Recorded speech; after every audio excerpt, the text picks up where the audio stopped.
Bonjour mes chers amis et soyez les bienvenus dans AleSchool. La science d'aujourd'hui, c'est la deuxième leçon de notre programme scolaire. Elle s'intitule « Rôle des muscles squelettiques dans la conversion de l'énergie ». Je répète, de l'énergie. Cette énergie que nous avons déjà vu, quelles sont les voies métaboliques, quelles sont les réactions biochimiques qui produisent cette énergie. Autrement dit, c'est l'ATP. Et on a vu qu'à partir des molécules de glucose, on pourra produire de l'énergie, soit 38 molécules d'ATP via la respiration dans un milieu aérobie, ou bien 2 molécules d'ATP via la fermentation et dans un milieu anaérobie. Cette ATP qui est produite par ces voies métaboliques, elle sera utilisée dans nombreuses activités de l'organisme, et parmi ces activités, il y a la contraction musculaire, c'est-à-dire at-taqallusu al-adali. Avant de commencer notre leçon, il faudrait mieux savoir certains mots clés contenant dans notre titre. On parle de muscles striés squelettiques. Dans le programme du collège, on a vu l'appareil musculaire de l'organisme. Et on a dit que cet appareil qui constitue à peu près de 45% du poids de l'organisme est composé par un ensemble des muscles. Ces muscles se divisent en 2 catégories. Il y en a des muscles squelettiques, c'est-à-dire qui s'attachent à nos os, qui s'attachent directement au squelette, al-jihaz ou al-admi, et il y en a des muscles qui ne s'attachent pas aux os, qui ne sont pas attachés à notre squelette. Ce sont des muscles asquelettiques. Donc, dans cette leçon, on va s'intéresser seulement par les muscles squelettiques. Quel est le rôle des muscles striés, c'est-à-dire il y en a des stries, on va voir ultérieurement, dans la conversion de l'énergie. Conversion, c'est action de convertir, c'est-à-dire transformer. Comment les muscles arrivent à transformer l'énergie. Et l'énergie qu'on parle, c'est l'énergie chimique, autrement dit ATP. Dans cette science, après introduction, on va voir quelles sont les manifestations al-madahir mécaniques, al-kimyaïa. Les manifestations mécaniques, ce sont des manifestations liées au mouvement. Et le mouvement effectué par les muscles, c'est la contraction de l'activité musculaire. Et quels sont les phénomènes thermiques harariya, c'est-à-dire les phénomènes qui sont liés au dégagement de la chaleur. On va voir par la suite que la contraction, durant la contraction, il y a libération, il y a dégagement de la chaleur. Autrement dit, on parle des phénomènes thermiques qui accompagnent la contraction musculaire.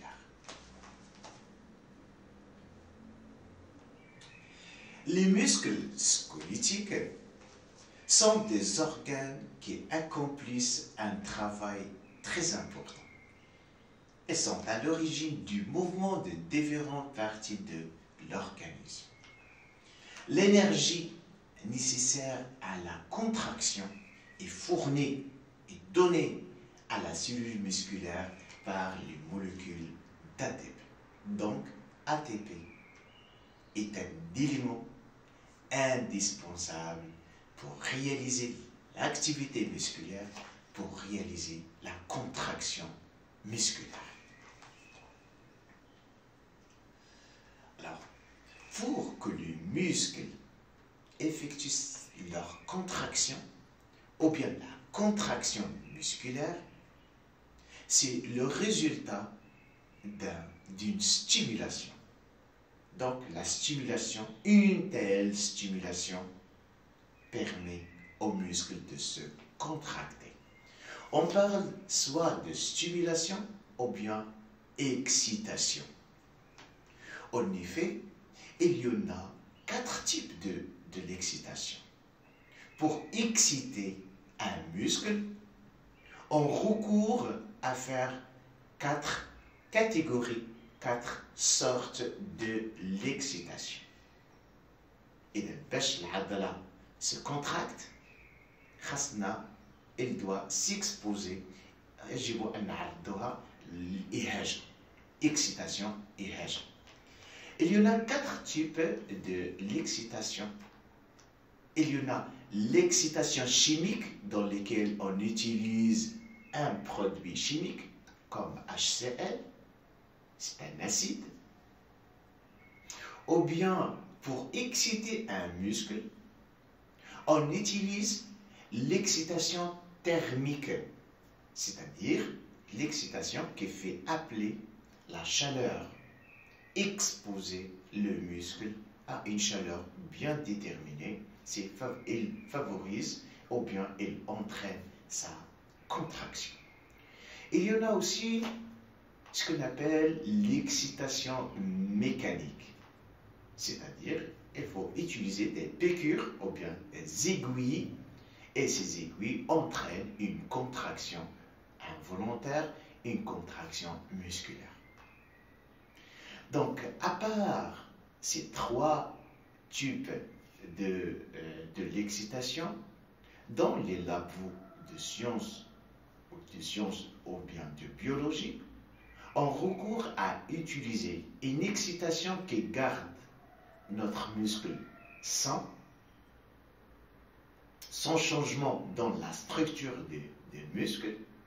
On utilise l'excitation électrique, une excitation dans laquelle on utilise un courant électrique faible mais efficace, c'est-à-dire capable d'effectuer une contraction.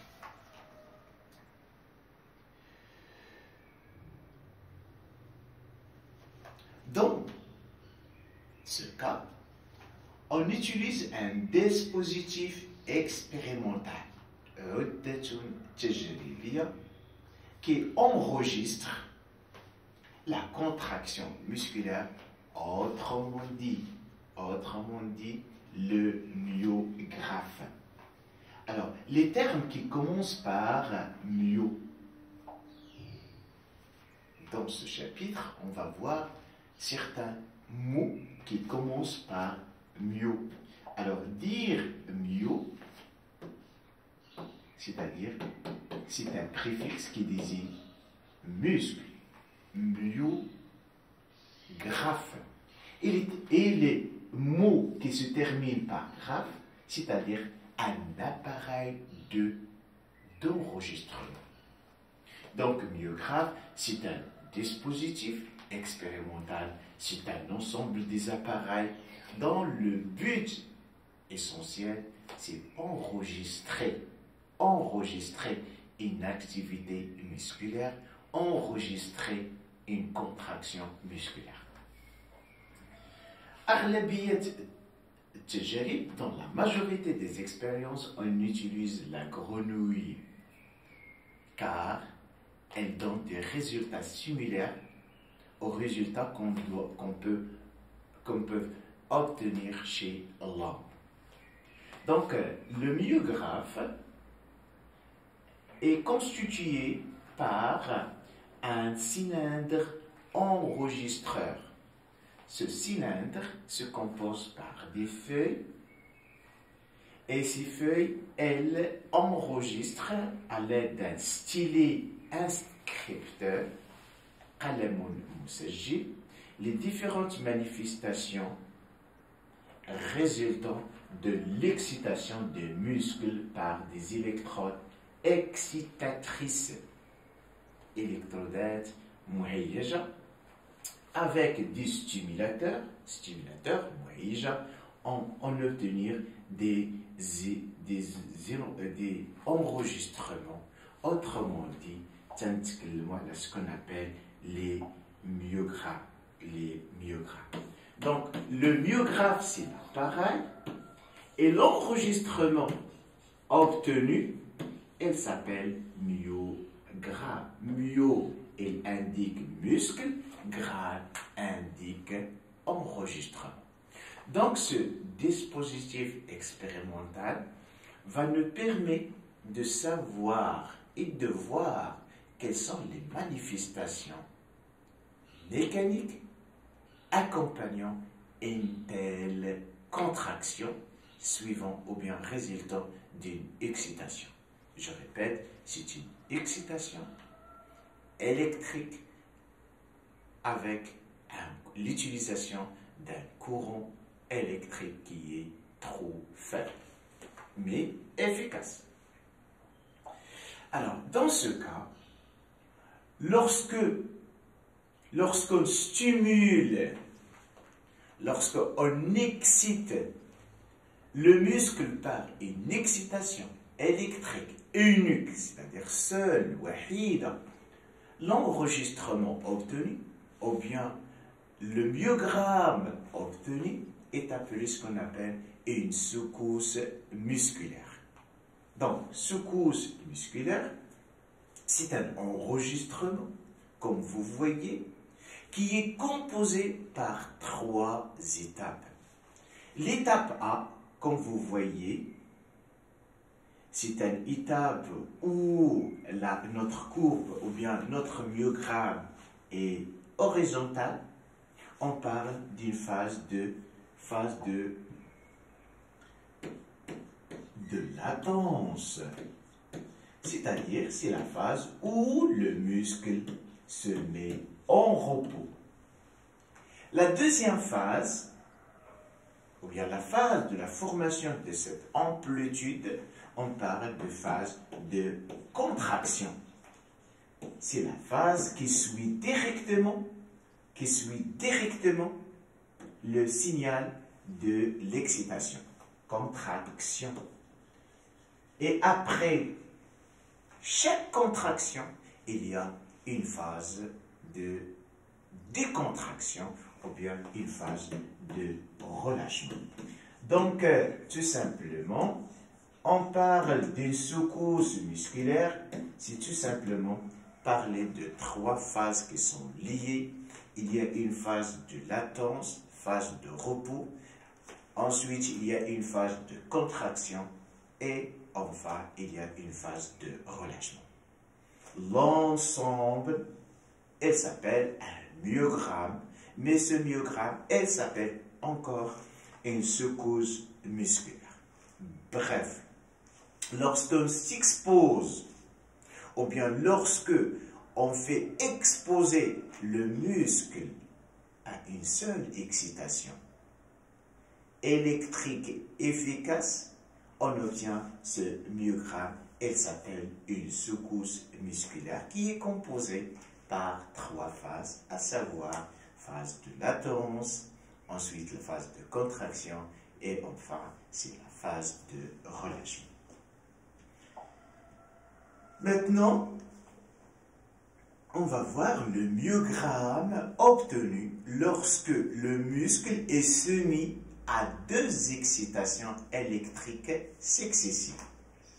Et dans ce cas, lorsque on effectue 2 excitations, il y a une réponse. Et cette réponse est enregistrée dans notre myogramme comme myogramme.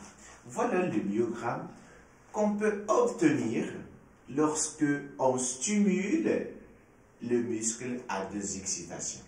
Si les 2 excitations sont éloignées, si les 2 excitations se produisent à des moments qui sont éloignés, on obtient deux secousses musculaires isolées.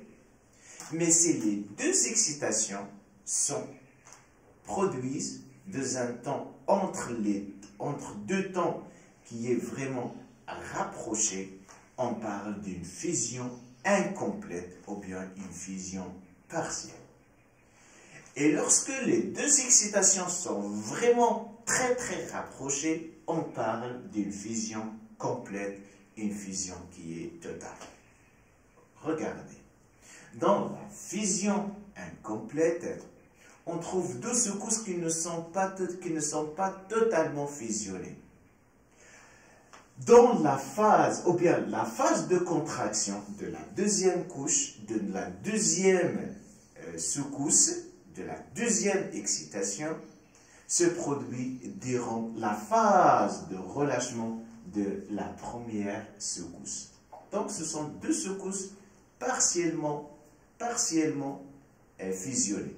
Alors que dans la fusion complète, on trouve que la phase de contraction de la deuxième excitation se produit dans la première phase de la première excitation. Donc, lorsque on parle de myogrammes, secousse musculaire pour une seule excitation, et lorsque on expose, lorsque on applique deux excitations, on obtient tout simplement des secousses. On parle de fusion complète ou bien de fusion incomplète. C'est le temps ou bien si les deux excitations se produisent entre temps qui est vraiment rapproché. Maintenant, quelle est la réponse musculaire lorsqu'on applique une série, plusieurs excitations efficaces, successives et de même temps?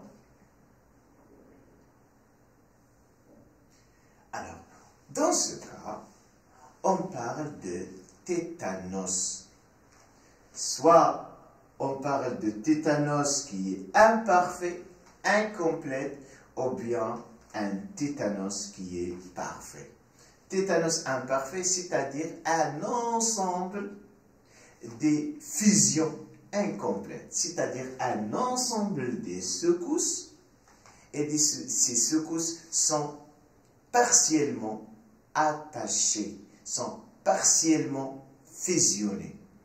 Et dans le tétanos, on trouve plusieurs secousses musculaires et ces secousses sont parfaitement fusionnées.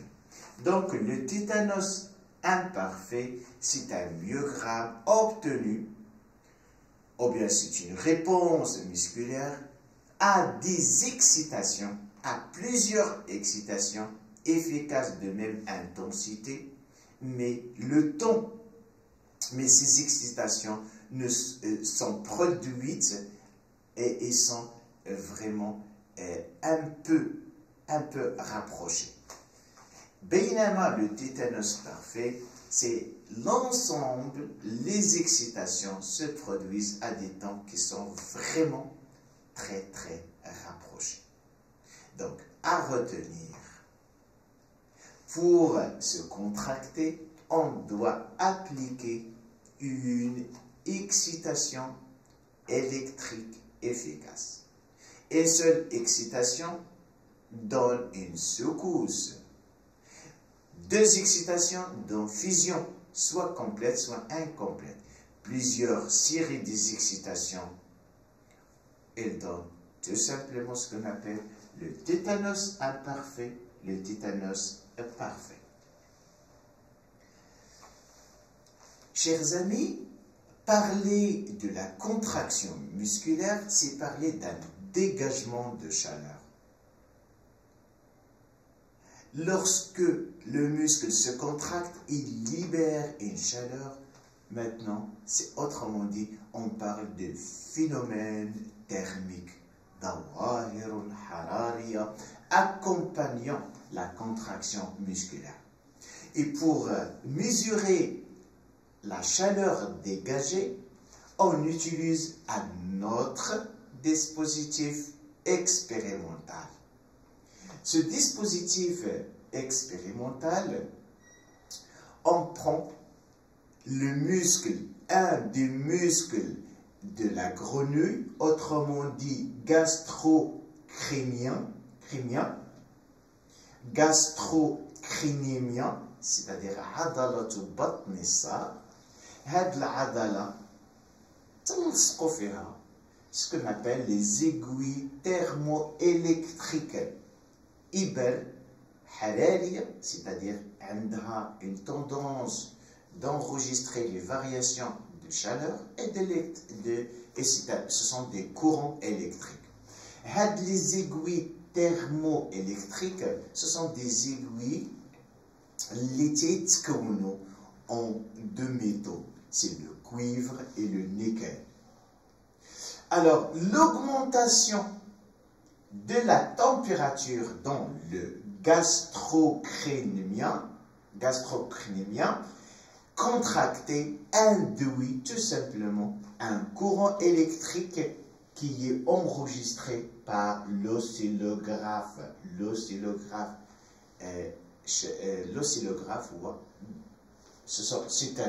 c'est un dispositif qui enregistre des oscillations. كاشف التذبذب. وهذه التذبذبات هي عبارة عن تدفقات حرارية. C'est le flux de la chaleur ou bien c'est un dégagement de la chaleur. Donc c'est un dispositif qui nous enregistre quelles sont les variations de la chaleur ou bien quels sont les phénomènes thermiques qui accompagnent la contraction musculaire.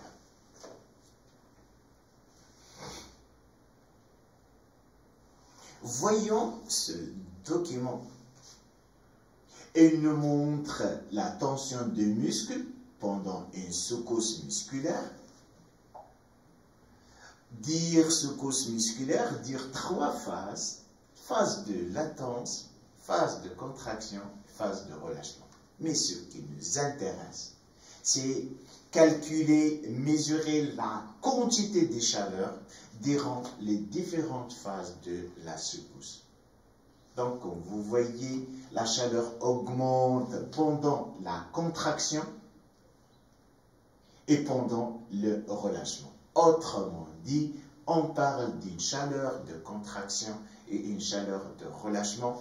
Les deux types de chaleur, titre et tâche qu'on appelle la chaleur initiale. La chaleur initiale. C'est-à-dire, il y en a deux types de chaleur. Il y en a une chaleur, la chaleur qui se dégage pendant la secousse musculaire, et il y en a une autre chaleur qui se dégage après 1 ou bien 2 minutes après la secousse musculaire. On parle d'une chaleur retardée. Une chaleur qui est retardée. Donc, suite à une contraction musculaire, il y a un dégagement de chaleur qui se fait en deux temps. Une chaleur initiale qui dégage rapidement au cours du secousse musculaire, elle comporte une chaleur de contraction et une autre chaleur de relâchement. Et une chaleur retardée qui se dégage lentement après la secousse musculaire. Chers amis, je vais récapituler notre leçon dès au début. On a commencé par décortiquer les mots-clés de notre titre. On parle des muscles squelettiques, des muscles qui s'attachent à notre squelette. La contraction musculaire nécessite la consommation de l'énergie. Pour avoir une contraction musculaire, on doit appliquer des excitations électriques efficaces. Une secousse musculaire isolée c'est un enregistrement, c'est un myogramme obtenu lorsqu'on applique une seule excitation électrique efficace. Fusion qui peut être soit complète ou bien incomplète, il faut appliquer au muscle deux excitations de même intensité efficace. Tétanos complet ou bien tétanos incomplet, c'est l'enregistrement, c'est un myogramme obtenu lorsqu'on expose le muscle à des excitations successives et efficaces. On a deux types de chaleur qui se dégagent lors d'une contraction musculaire. On parle d'une chaleur initiale et une chaleur retardée. Chers amis, merci de votre attention. À la prochaine séance, toujours avec Alloscope.